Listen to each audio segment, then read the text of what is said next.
Gente boa demais. Bem-vindo, querido. Sentem-se, o palco é de vocês. Olá, obrigado, Dom. Tudo bem? Boa tarde, pessoal. Muito bacana estar aqui com vocês. O esporte na nossa empresa é nosso DNA. A gente, desde do início da nossa operação no mercado de streaming, o esporte sempre foi um motor muito importante no nosso negócio, né? A gente está presente aí em todos os eventos importantes, Copas do Mundo, confederações, eventos regionais no Brasil, América Latina e Europa. E é muito bacana falar num evento dedicado a esporte, né? E o meu desafio é um pouco falar sobre a ótica de tecnologia, quais são as ferramentas, quais são os elementos que precisam ser considerados na questão de você conectar um super conteúdo com a tecnologia e, consequentemente, ter os fãs usando o seu serviço, consumindo e gerando negócios, principalmente no mercado publicitário e disposição das marcas, né? Eu vou começar um pouquinho falando aqui de um contexto que é muito importante quando você olha para o Brasil, né? O primeiro deles, o modelo tradicional de TV, e a TV, a tela grande, é onde se consome principalmente esportes, né? Ele está em profunda transformação, né? A base dessa transformação está muito ligada ao mundo da internet, né? Então,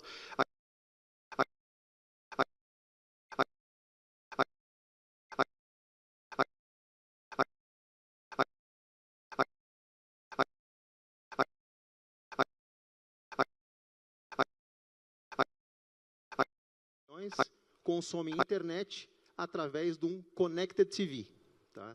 O que é o Connected TV?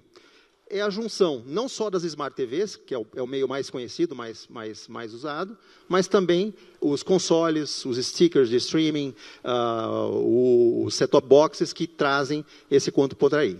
Então, um número bastante importante já consome conteúdo na tela grande através de internet.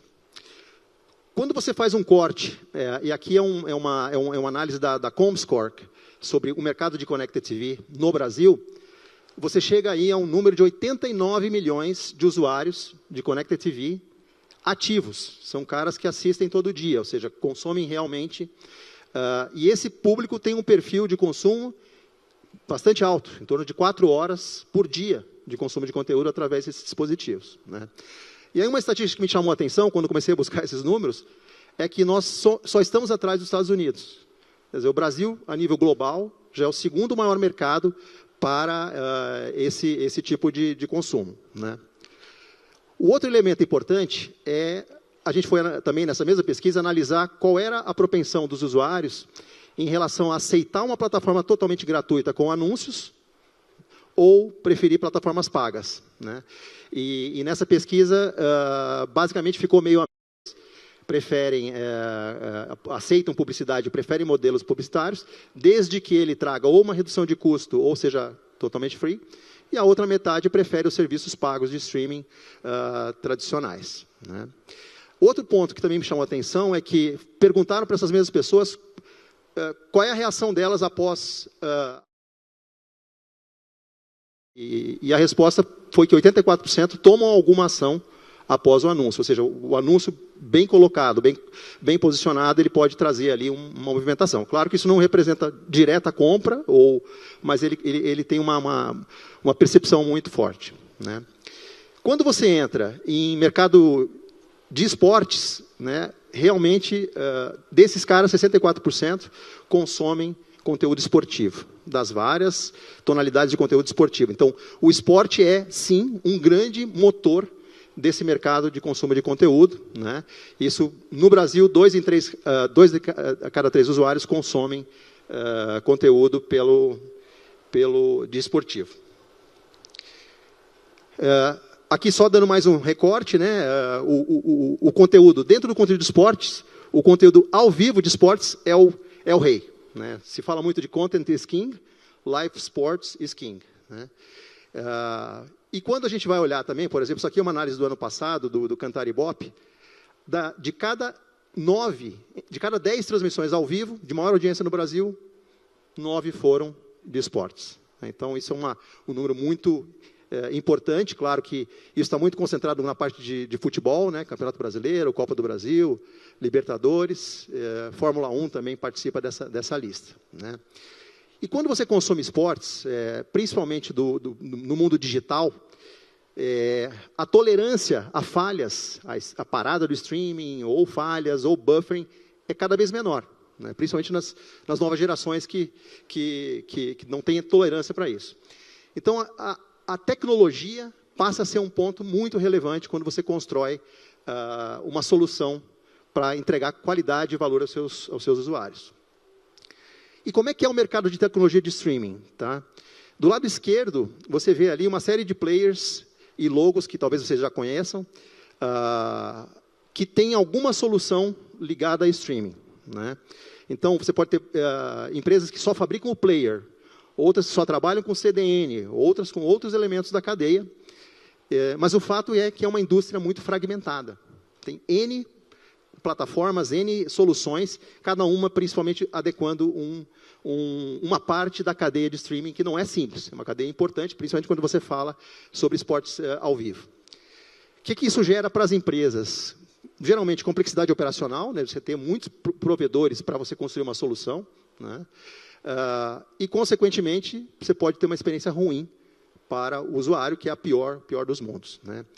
Qual é que é a nossa filosofia? A gente acredita que uma arquitetura unificada, que englobe esses vários elementos, pode ser muito relevante, né? Então, desde você fazer a ingestão do conteúdo, processamento, monetização, entrega a nível global, se isso tiver numa mesma solução, de forma integrada, você tem uma arquitetura que pode ser muito mais robusta e pode apoiar esse crescimento. Simplificando, quer dizer, o que a gente imagina? Que um ecossistema unificado e escalável para eventos esportivos, que tem altíssimas audiências, é a chave para esse negócio. A nossa abordagem para isso, a gente se posiciona como uma empresa MediaTek, né? Então, a MediaStream ela tenta simplificar esse ecossistema que é muito complexo, e toda a nossa plataforma ela é modular. Então, você pode ter elementos da plataforma que atendem a sua demanda, e não precisa usar todos, né? Então, vou dar alguns exemplos. Toda a parte de gestão de conteúdo, gestão de clientes, o próprio player, nosso player é próprio, toda a parte do mundo de OTT e Fast Channel, que está extremamente em voga agora, monetização, proteção de dados, aplicações e o último, Analytics, né? Nós vamos falar um pouquinho mais de Analytics, mas esse é um tema extremamente importante. O outro conceito que eu queria passar para vocês é a importância da simplicidade, né? Você tem uma solução simples, que o usuário tenha um acesso simples, que funcione e esteja integrado com qualidade, é extremamente importante. Acho que eu tenho... Aqui, muito rapidamente, o mundo de esportes, ele tem aí numa solução que tratar diferentes desafios, né? Então, desde a parte da gestão, que é o controle dos usuários, permissões, geoblocking para conteúdos que têm direitos em diferentes estados ou países, toda a parte de insights, experiência do cliente, modelos de monetização, né, que também é um grande ponto. Como é que você vai monetizar? O conteúdo é pago, o conteúdo é grátis, é patrocinado por anúncios, qual é a lógica, né? Você tem que gerenciar isso. Você também tem que ter integração com outras ferramentas, né? Você não pode ter uma plataforma fechada completamente, você tem que ter integração com outras plataformas, redes sociais, etc.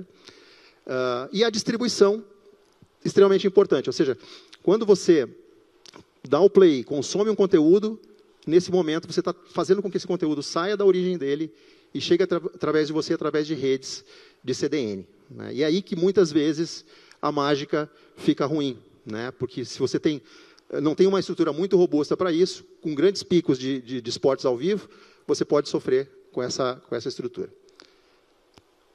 Acho que tem um vídeo aqui.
Finalizando a minha parte mais da tecnologia, eu queria fazer um destaque aqui para a parte de inteligência artificial, né, que é um tema bastante relevante, principalmente na questão de conteúdos que a gente está falando.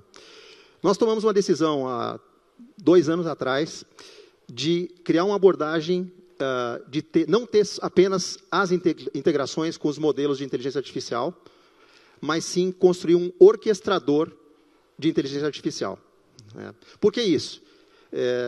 A cada dia surgem novos modelos, novas ferramentas de IA, e cada uma se adequa melhor a uma missão dentro desse conceito de distribuição de conteúdo, né?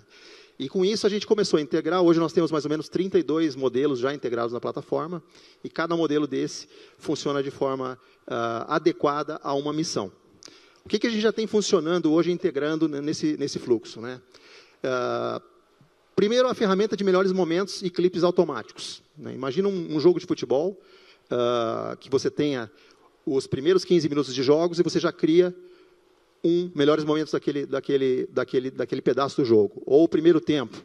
Você consegue fazer isso com o nosso modelo de AI, criando prompts específicos de como você quer criar aquele conteúdo, ensinando o modelo a forma que você quer criar aquele conteúdo. Ele já segmenta isso, já prepara esse vídeo e já deixa ele disponível para distribuição, ou em redes sociais, ou numa plataforma, ou no site, ou numa OTT, em qualquer canal. Então, isso é uma ferramenta de automação muito forte, porque ela ganha eficiência, velocidade, e ela fica muito precisa, cada vez está mais precisa nesse segmento, né? Replays, por exemplo, também, que você pode ter o replay de um lance gerado por inteligência artificial e já disponibilizado, né?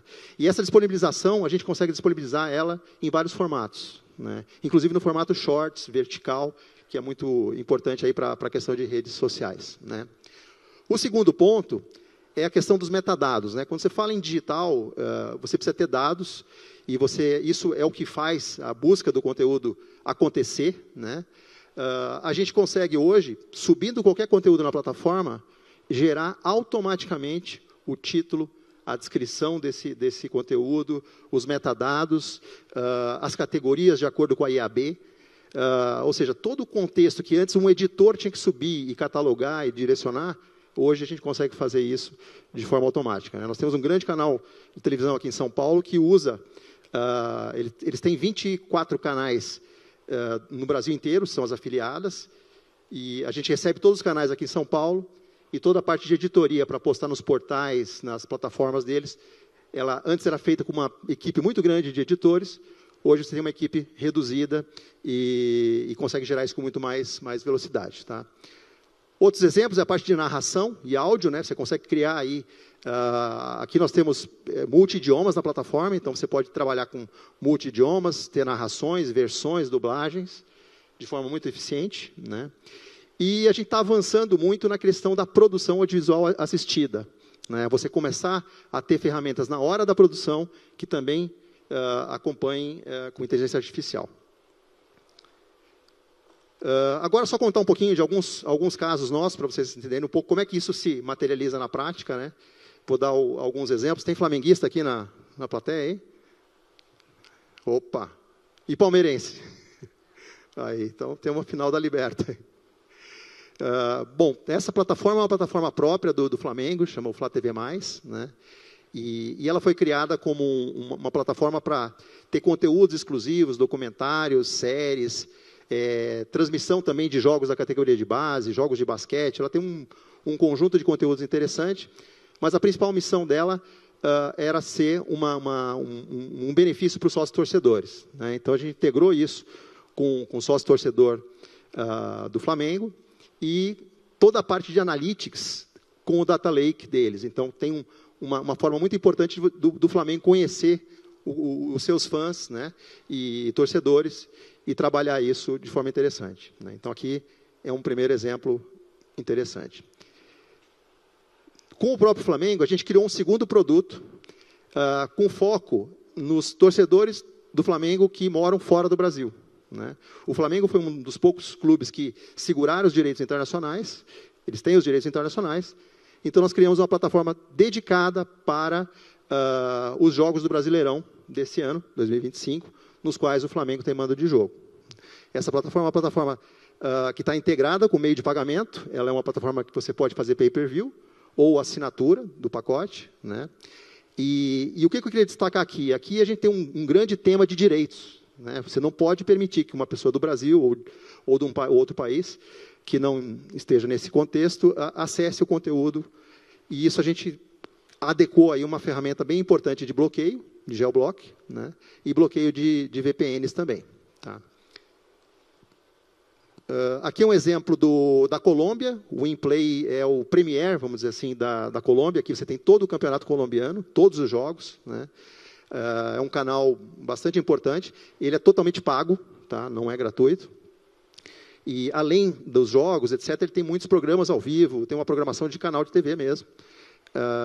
E a gente aqui desenvolveu todo o ecossistema tecnológico, tá? Toda a parte de tecnologia, experiência do usuário, as aplicações para celular, Smart TV, integração com faturamento, gateway de pagamento e até o atendimento ao usuário, a nossa equipe que dá, não tem alguma falha, etc. A gente tem uma parceria muito forte com esse produto e ele tem bastante volume, né? Mais de 1.200 partidas ao vivo por ano, mais de 24 mil conteúdos e tem em torno de 167 mil usuários ativos por mês. Tá? Esse outro exemplo que eu trouxe, ele é um exemplo também interessante, porque pense num futebol de nicho. Né? A gente fala de grandes clubes, grandes campeonatos, é uma temperatura. Mas uma estratégia digital bem montada pode também funcionar para outros tipos de esportes ou outras categorias de esportes. Tá? Então, pense no Chile, que é um país muito pequeno, né, em relação ao Brasil. Pense na segunda e na terceira divisão, ok? Ou seja, são times muito regionais, que têm uma característica interessante. Esses times, os torcedores são muito fervorosos por aquele clube, realmente brigam muito por isso.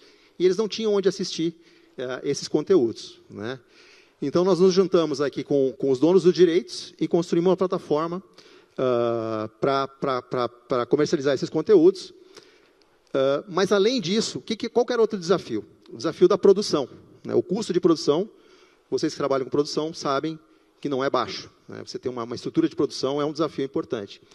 E numa série, numa segunda ou terceira divisão, isso é bastante relevante. Se você entra com uma estrutura muito cara, você não consegue cobrir todas as partidas, todos os clubes. Então, nós criamos uma estrutura de câmeras robóticas autônoma nos estados, né, acopladas a uma plataforma nossa de IA para gerenciar essa experiência. Né? Então, esse foi o primeiro ponto, e isso foi muito eficiente, está funcionando. E o mais interessante, esse produto, só para dar uma referência para vocês, ele não é gratuito também. Tá? Você tem duas modalidades. Você pode pagar a assinatura mensal, são $17 por mês, né? É uma assinatura mensal, não é um valor tão baixo. Ou você pode usar pay-per-view, e aí você paga $5 por partida.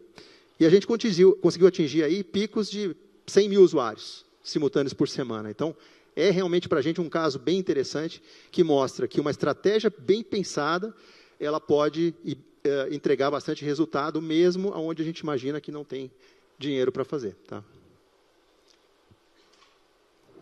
Gol TV é um canal de esportes uruguaio, né? E aqui também a gente desenvolveu uma plataforma que tem aqui, basicamente, vídeo por assinatura, né? Tem conteúdo ao vivo também, tem transmissões. A gente faz aqui também um feed simultâneo em múltiplos dispositivos, né? Está integrado com redes sociais, então tem toda uma lógica nesse produto.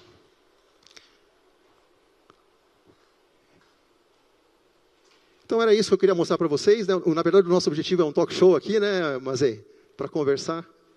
Perfeito. Agora a gente consegue bater um papo e tirar umas dúvidas aqui. Como um cara do mercado, a minha preocupação sempre é como é que eu monetizo isso. Eu levo hoje para as marcas o número que eu tenho do Ibope. Por exemplo, a Export, ela tem a medição do Ibope em tempo real e eu levo esse número. Qual é o número e qual é a segurança que quem compra e quem vende consegue extrair da plataforma, com que nível de confiança? Excelente pergunta, mas aí o nome do jogo é informação, é analítica, dados. Né? Eu acho que esse é o nome do jogo.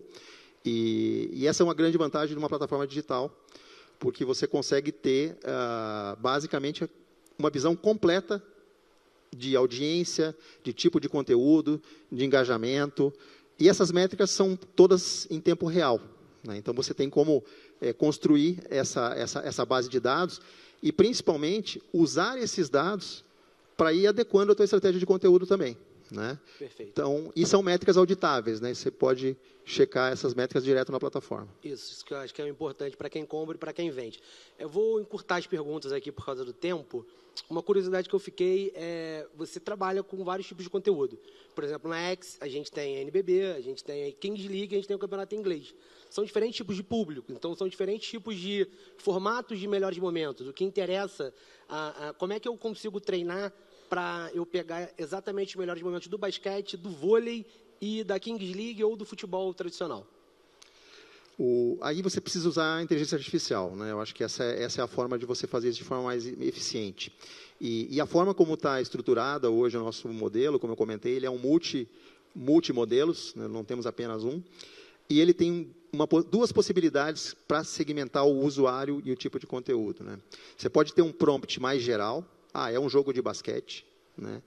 E você pode ter prompts que você ensina o modelo a um nível mais detalhado, né? É uma torcida de São Paulo, principalmente feminina. A partir daí, esse modelo vai criando os melhores momentos com essa lógica, tá? Não só os melhores momentos, mas também as descrições do conteúdo. E aí eu vou deixar duas perguntas. Uma vou fazer uma de cada vez. A última, acho que é mais para a plateia, que é sobre o tipo de profissional que você trabalha, que tipo de profissional você está buscando, mas eu queria saber como é que está a tua preparação para os grandes eventos. Imagino que você tenha grandes servidores, robustos, mas seus clientes fazem Copa do Mundo e você tem pessoas em diferentes lugares do planeta. Europa, você tem aqui na América do Sul. Como é que você dá segurança desse cara não ser derrubado, não cair, do usuário dele ter uma transmissão com qualidade? O desafio da transmissão esportiva, né, massiva, por exemplo, uma Copa do Mundo, é gigante, né? Não vou dizer diferente. A gente tem muita experiência nisso, estamos há quase 17 anos nessa estrada, e a gente foi aprendendo também com os erros, né? Tivemos momentos que a gente teve pico, porque o esporte ao vivo ele tem uma característica muito interessante, né? O pessoal deixa para entrar na última hora e sobe todo mundo junto. Então, você tem que ter uma capacidade muito, muito grande. Então, como é que a gente se prepara hoje? A gente tem hoje todo um núcleo de operação, né? Qualquer transmissão ela é monitorada 24/7 com uma equipe. Nós temos escalas para escalar a quantidade de usuários. Nós temos também hoje uma preocupação muito grande, a nossa solução está principalmente na nuvem, né? Claro, a gente tem algumas questões também em on-premise, mas principalmente na nuvem. Aí, quando você fala em nuvem, né, não sei se vocês acompanharam 2 semanas atrás, houve uma grande nuvem do mercado aí que teve uma falha importante global que impactou serviços básicos aí a nível mundial. Então, falhas acontecem em tecnologia, né? Qual que é a nossa estratégia para isso? A gente tenta ser multi-cloud e multi-região. Isso te constrói também uma redundância. Você teve uma falha naquele data center daquele cloud, você pode migrar para outro, né? Então, é sempre um desafio, né? Tem que constantemente estar atuando para poder manter a qualidade. Perfeito. Para quem não conhece, a Act Sports é um canal aberto aqui em São Paulo, Brasil inteiro, está em todas as Pay TVs. Então, assistam a Act Sports, comentem nos posts, a gente tenta responder todos. E eu queria saber qual é o tipo de profissional que você busca, porque hoje em dia o jornalista ele entrou no mundo da tecnologia, não tem como ser diferente, e você acaba tendo desenvolvedores que são bons de redação. Queria que você explicasse para a gente como é que a gente pode trabalhar na Mediatek, para onde manda o currículo e qual tipo de profissional você busca. Essa é a pergunta de vários milhões de dólares aí, né? Eu acho que a gente tem um desafio muito grande como indústria, né, de não só acertar na contratação e no perfil das pessoas, mas também de capacitar as pessoas para as ferramentas, né? Então, dando alguns exemplos aqui, né? Vamos falar da parte de desenvolvedores, né? A gente tem uma equipe importante de desenvolvedores que estão espalhados aí em vários países, além do Brasil. Primeiro, eles passam por uma avaliação técnica importante. A gente tem todo um processo de recrutamento que ele começa no RH, mas ele vai permeando as áreas técnicas e com testes, com provas e exemplos reais. Então, tem uma parte técnica muito grande, inicialmente, né? Mas eu acho que a segunda parte que a gente faz também é a parte que faz a diferença, né? Que é a parte do perfil e comportamental dessas pessoas, né? A gente vive num mundo de esportes ao vivo e outras plataformas que são mundos estressantes, né? Você precisa ter pessoas que tenham a capacidade de aprender muito fortemente, né? E lidar com situações sob pressão. Então, na área de desenvolvimento, na área de operações, né?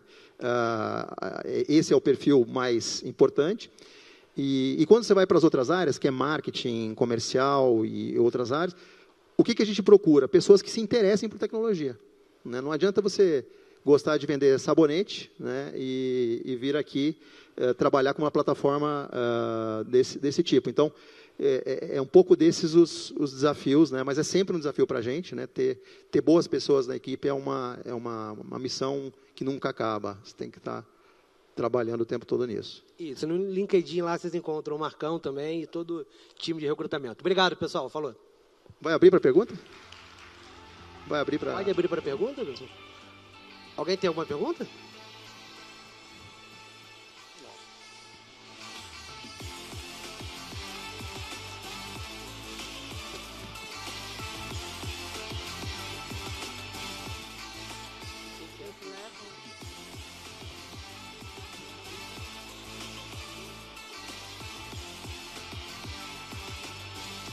Meu querido, boa tarde. Primeiro, quero parabenizar pela apresentação desse grande trabalho. E a dúvida que fica é se essa plataforma ela já está disponível também para ligas de futebol de base alternativas. A gente vê que agora, né, no cenário brasileiro, tem uma ascendência muito grande por ligas alternativas, e a próprio exemplo da apresentação passada, né, que a gente estava falando de estavam falando de Kings League, é natural que outras ligas também elas cresçam, e se essa plataforma ela também já está aberta para essas ligas alternativas. Obrigado. Felipe, né? Vitor. Vitor. Vitor, o exemplo que eu mostrei ali do Chile tem muita correlação com o que você falou, né? Ali a gente está falando de esportes mais de nicho, né, que tem aí um público específico e podem crescer. Então, a resposta é sim, a plataforma está pronta para isso, né? Toda a tecnologia que eu mostrei para vocês aqui, ela está produtizada, então você consegue customizar muito rapidamente e botar no ar um produto, né? Então, a gente está aberto aqui, se alguém tiver interesse em explorar mais, inclusive, como trazer esses campeonatos para dentro da plataforma, a gente está super aberto. Tá? Eu acredito nesse modelo, eu acho que você tem que democratizar, né? Normalmente se fala muito nos grandes esportes, nos grandes campeonatos, mas existe espaço aí em outras áreas também.